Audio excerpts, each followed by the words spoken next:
We are back after a long hiatus. We are back down in the den, the number one music podcast globally. It's your boy Mars, aka Marlon Beardo, the bearded weirdo, the Celerosa Casanova, the creator of culture and the Shud Knight of the podcast game. And I am back with another illustrious guest, the wonderful, the extraordinary Alexus Bria. Alexus, how are you doing this morning? I'm doing good. How you doing this morning? Or this afternoon, depending on where you at, right? Fantastic. Exactly. Depending on what coast you are, could be morning, could be afternoon.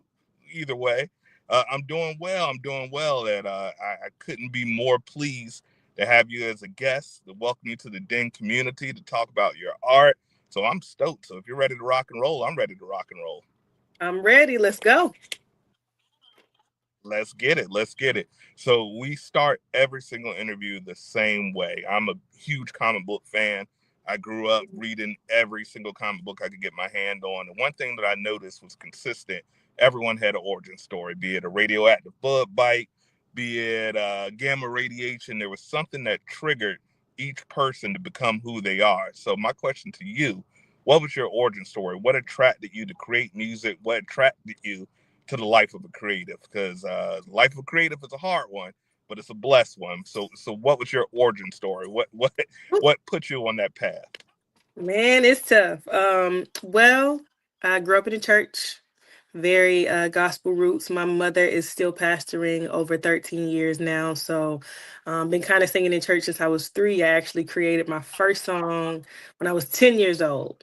So Hopkins, South Carolina. I'm from Hopkins, South Carolina, a very small town. But my mom actually got accepted into Juilliard when when she was right out of high school. And so that kind of created a path for me and my siblings to be in the realm of the music game ever since then. And we were studio babies, so she had us in the studio from a very young age. And powerful singer, powerhouse, very anointed, talented woman. So my mom is really what gave me those roots. My grandfather also sung quartet. He had a quartet group and traveled around the world watching them sing, watching my mom sing, just a mixture of things. So yeah.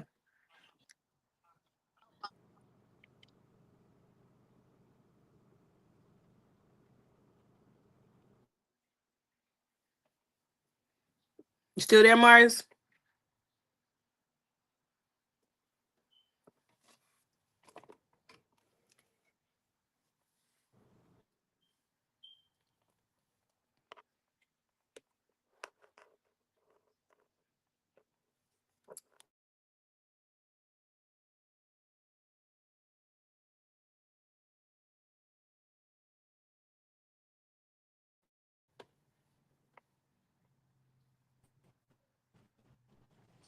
There we go. There we go. Can you hear me? Yep, I can hear you now. Okay. So did you and your siblings, did you guys ever try a group, little Jackson 3, Jackson 5, something? Oh no. No, my brother actually went to Full Sail University to become an engineer. So he does a lot of things on the background as far as engineering goes, creating beats, production, and doing different things of that nature. My sister actually went on to college to do communications, but she also still helps me write a lot of my songs. Me and her we performed a lot together, but now that she lives in DC, we're not performing together as much anymore. But we still do a lot of writing and co-writing together. So yeah. That's awesome. That is really awesome. And that brings me to my next question. I'm always Mhm. interested in an artist's creative process, especially Mhm. people that create their own music. Walk me through your creative process. Do you hear a melody in your head and start there, or are you a lyric person and someone gives you the beat or gives you the melody and then you write? Walk me through your Mm. writing process or creative process. So for me, it basically is it's all about experience. It's all about, what's happening and what's going on in my life at the time. It kind of depends. If I hear a beat, then sometimes I will hear a melody. Sometimes the words will come to me instantly, depending on what the beat sounds like to me. It all depends on based upon what I'm actually going through in that time of my life.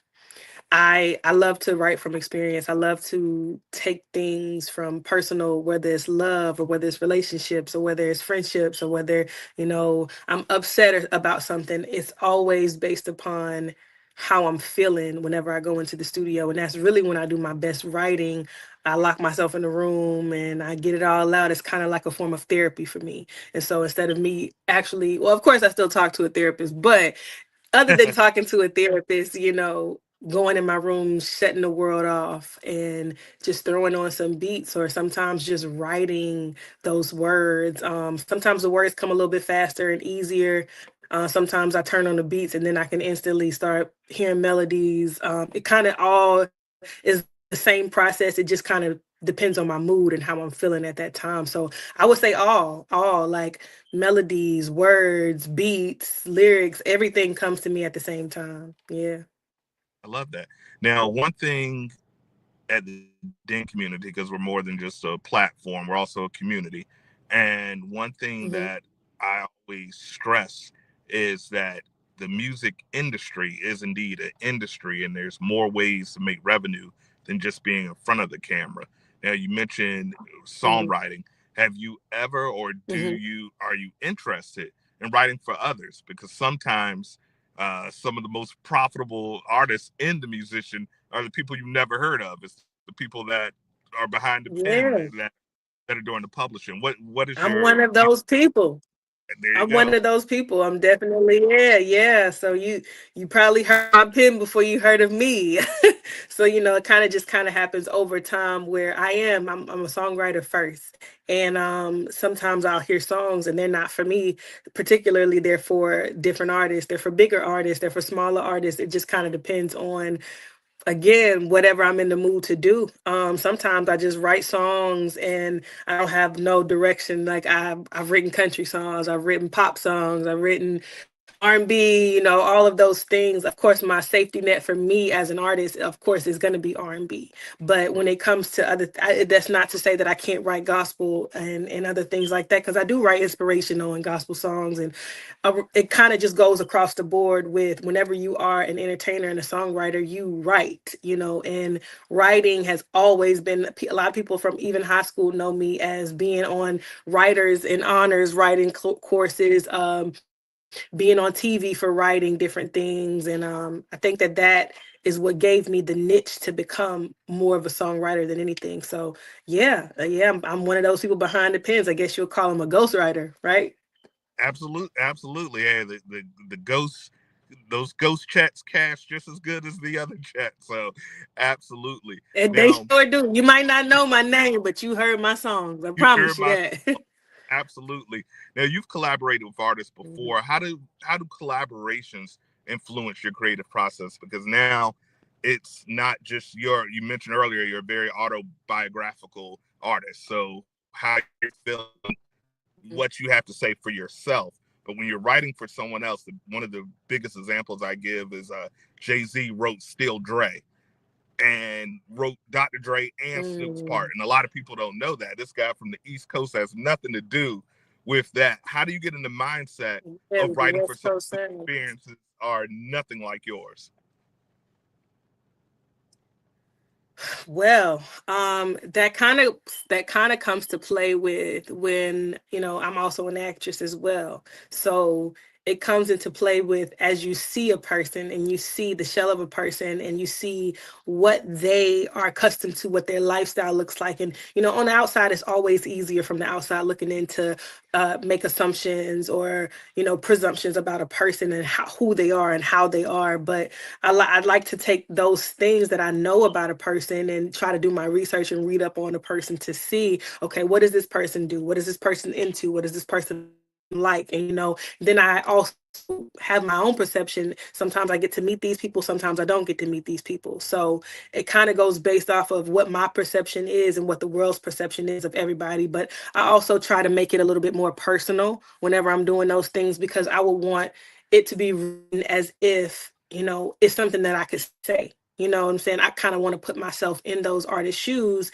as that person at the time and not just what we see on the outside looking in. And so kind of just making sure that you stay personable with the person, even if you don't know them as a person, still recognizing that they are a person. And taking those moments of being in front of the camera or being in front of an audience, or having those moments where we see as the public, and taking those ideas and kind of meshing them together into being something that is believable and honest and real. And sometimes they use them, sometimes they don't. Sometimes they take ideas and it's been the biggest artist that they might not have liked the song, but they like the idea of the song. They like the shell of the song, where I might say one thing, and they don't like those things that are being said. But then they take those ideas and they are able to create, okay, well, this is what the world thinks of me. Let me try to twist this around and become a different person, or have this song written as different. There have been times where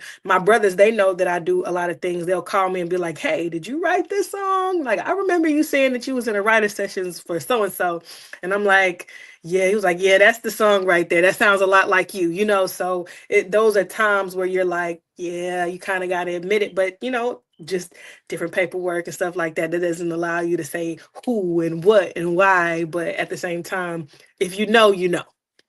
So. You know, absolutely. There's some people that just have identifiable pins, and after a while, you just know. Like, Mm, I don't care what the paperwork says. I know who exactly. was the brainchild behind this.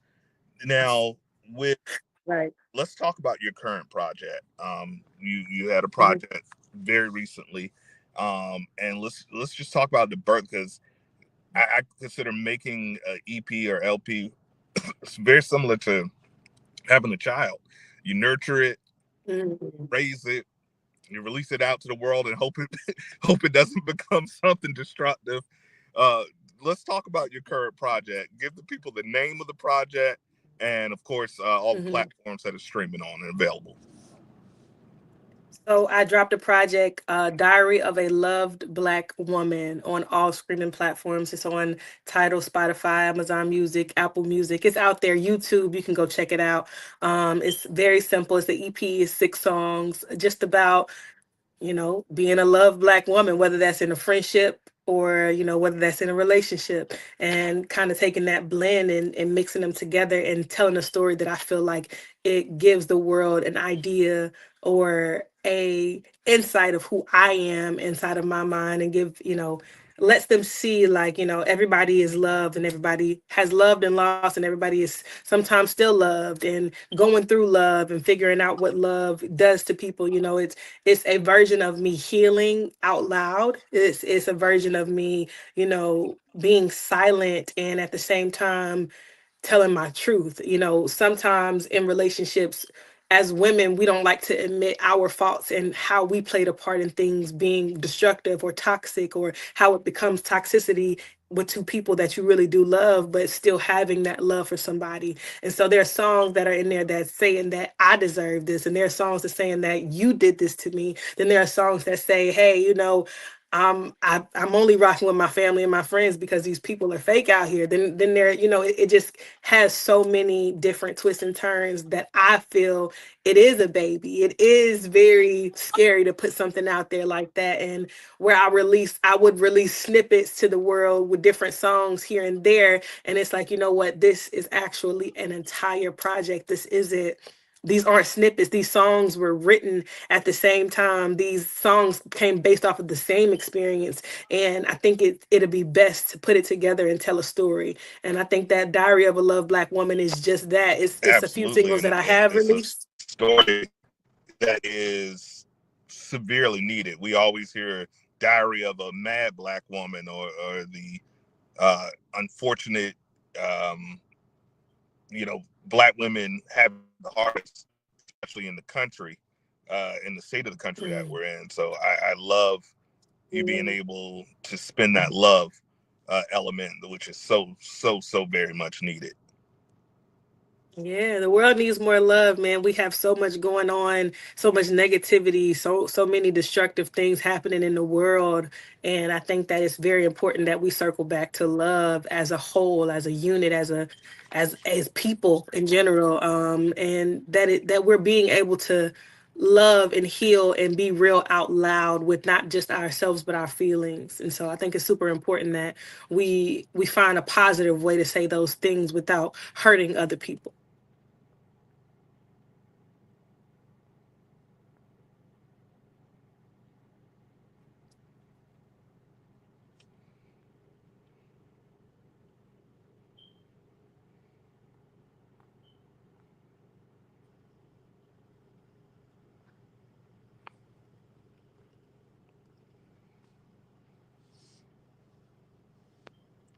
Can you hear me?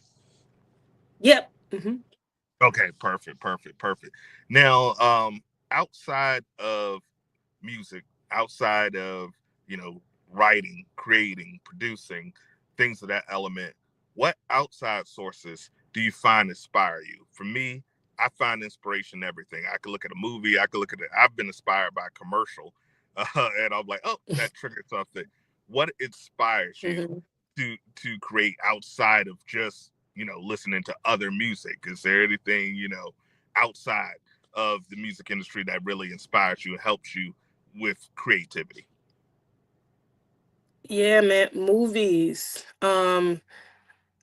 family, um, personal. Like it just kind of circles back to experience for me.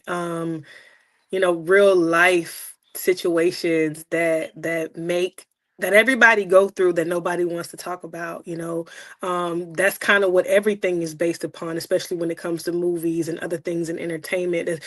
Podcasts, it's so many things that you can talk about, but mainly it's all based off of what somebody has experienced before. So I can hear, the Strawberry Letter off of Steve Harvey and have, Harvey. sudden burst of inspiration about something. You know what I'm saying? It's conversations, just listening to people's experiences and listening to different things. Anything really. I could be outside and I could hear the wind blowing a certain way, and I could think about, it's kind of like how Timberland heard, nobody heard nothing until Timberland did it with a baby crying on Aaliyah's record. You feel what I'm saying? Everybody has some type, they hear things differently. And I think that that is the most beautiful part of being a creative, is you're able to take those things that nobody would think about using and put it into a different perspective, just because what you hear is not what somebody else is going to hear. So I just, anything, man, lotion, TV, my child, man, my daughter, oh my God, my daughter gives me so much inspiration. I never forget, right after I had her, I have a song out there called Don't Cry.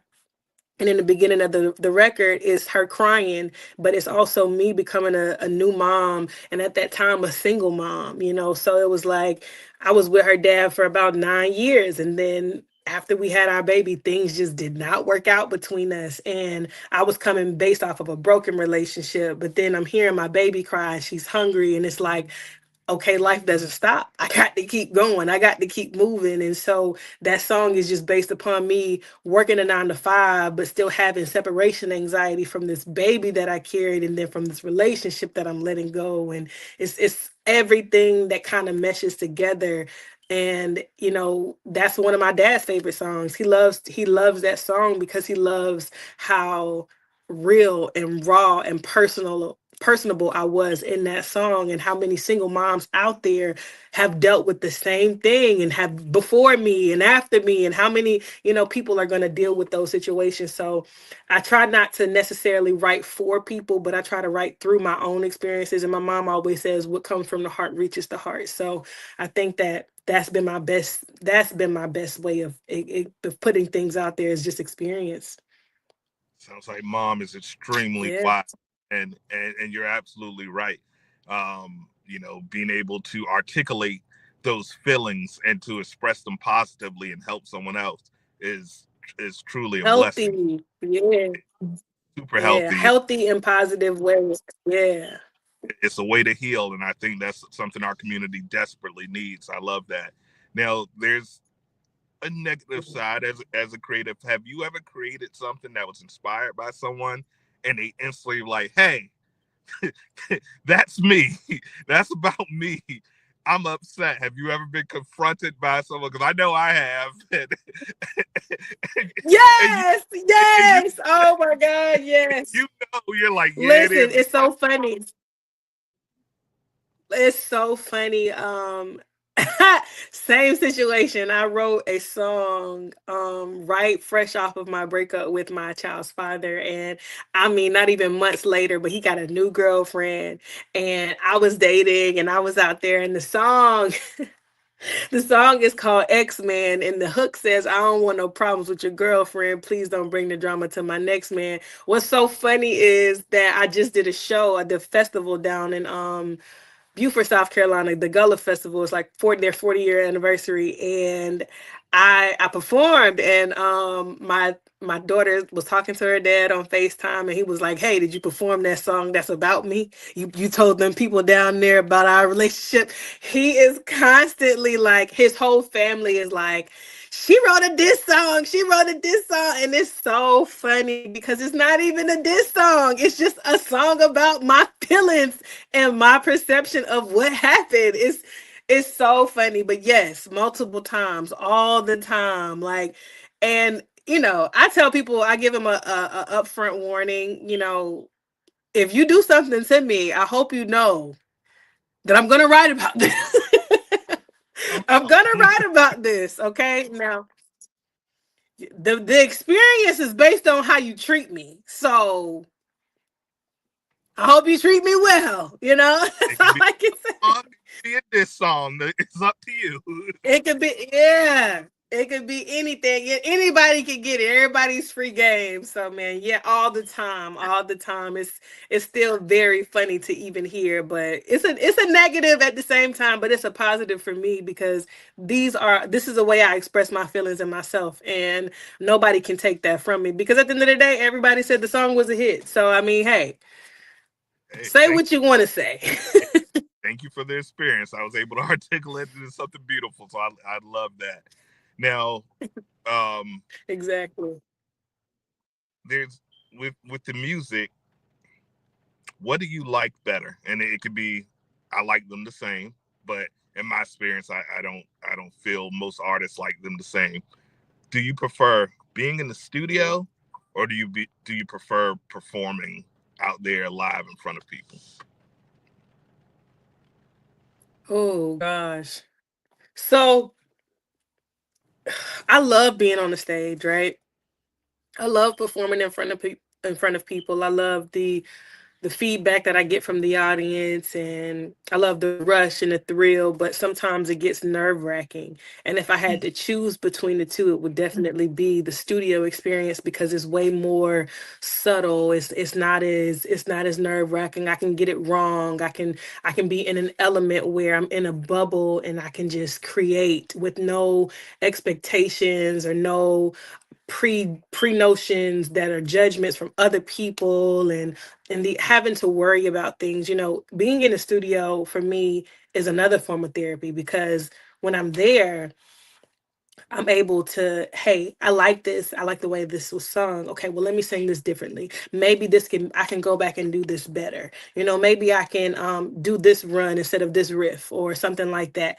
And I think that it just gives me the freedom to really try different things and be diverse and be my authentic self, and be wrong and have the note not right or not have things perfectly figured out, but as I'm figuring it out, find and create something that sounds beautiful in the end. And I think that that is a comfortability for me to be in, just to be in that space of just being able to create, because once you're on stage and once you mess up, you can't go back and do it over. You can't, you messed up, it's over with. You got to keep going. So I think that the nerve wrackingness of being on stage and being a performer, it's easier to some people. And don't get me wrong, I love being on stage. I love performing. I love entertaining people, and I always get a good crowd participation and feedback and things like that.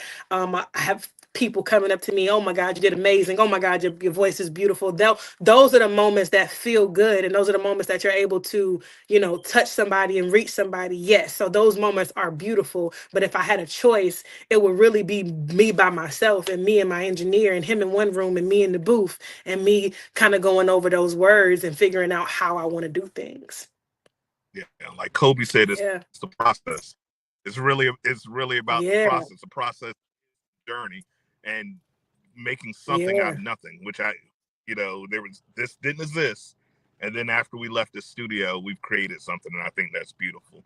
So we are almost But done, even like but Kobe, though, it's kind of like, it took so much practice. It took yeah, so many things to mess up and to get it wrong. And it took so many missed absolutely shots and so many, but people don't see that you shooting in the gym. People don't see you up 5 a.m., 4 a.m. practicing and going and going. People don't see me going to voice lessons and practicing around the house and practicing different things. People don't see the work of the process of how they just see the outcome of it. And they're like, oh my God, you're so great. But no, it took years. It took time. It took perfecting my craft, practice.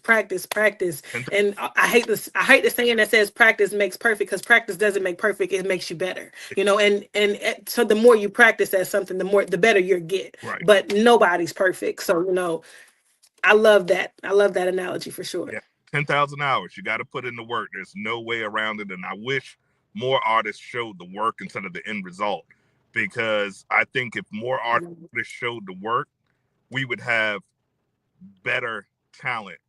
It would kind of, because a lot of people aren't, as soon as they see the work, they're like, I'm not doing that. And it would kind of narrow the gates. Mm. I'm a 90s baby. And, you mentioned R&B is your heart, even though you can write to anything in any genre, even though I don't believe in genres. I say good music and bad music.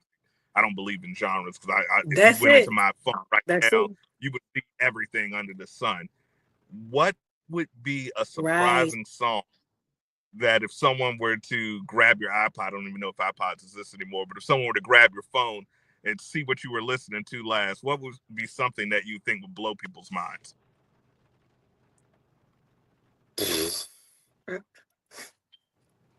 Um, I mean, people expect for me to listen to Christian music.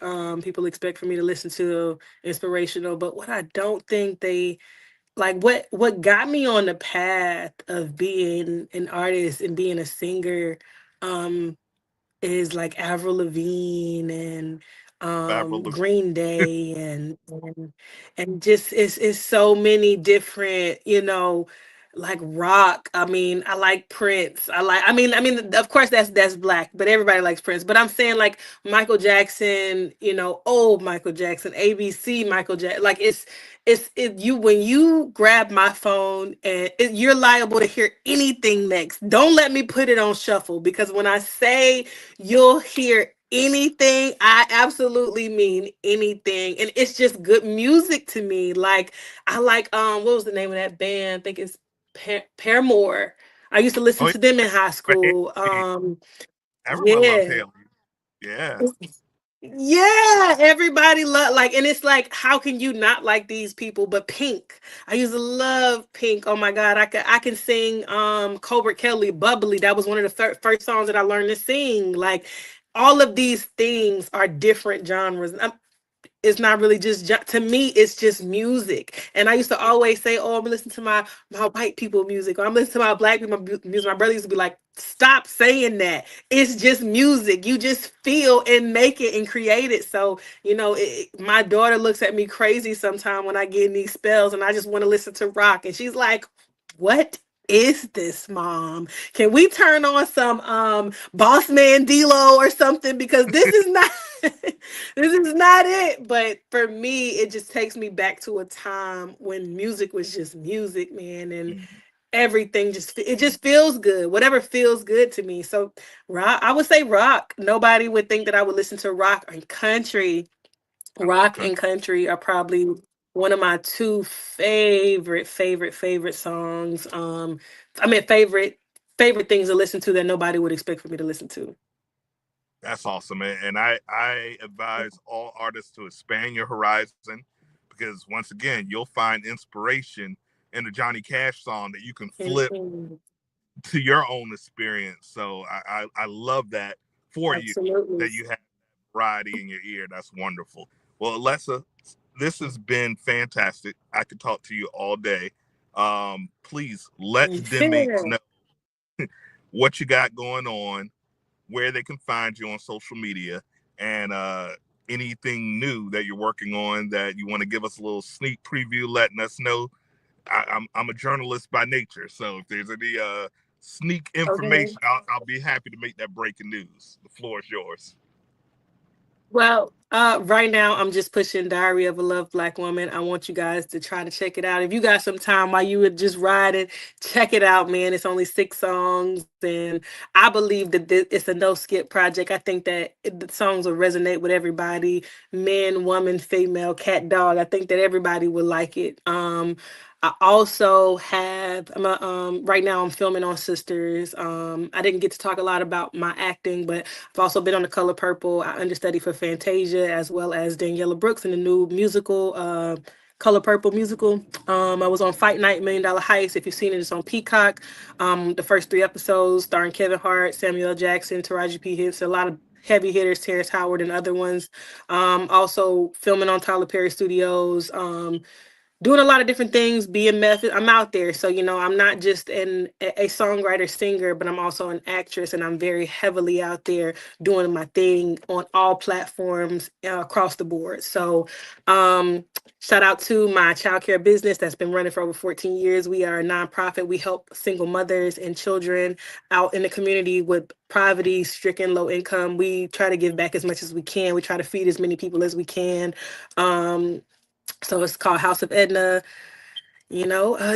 Just check me out, man. I'm out there. I'm doing a lot of different things, and I like to advocate for gun violence, just whatever is out there that is positive. I'm staying in the community. I kind of like to stay in people's faces. I am more of a silent type of person. I be on the background a lot more, but I'm coming to the forefront. I'm trying to push it out there some more and kind of like pushing out my talent. So I think that it's important for you guys to know who I am as not just an artist, but as a person as well. So check me out. I'm on all platforms at Alexus Bria, ALEXUSBRIA.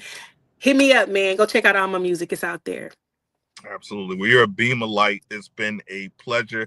Keep spreading that light with your Thank you, music, guys.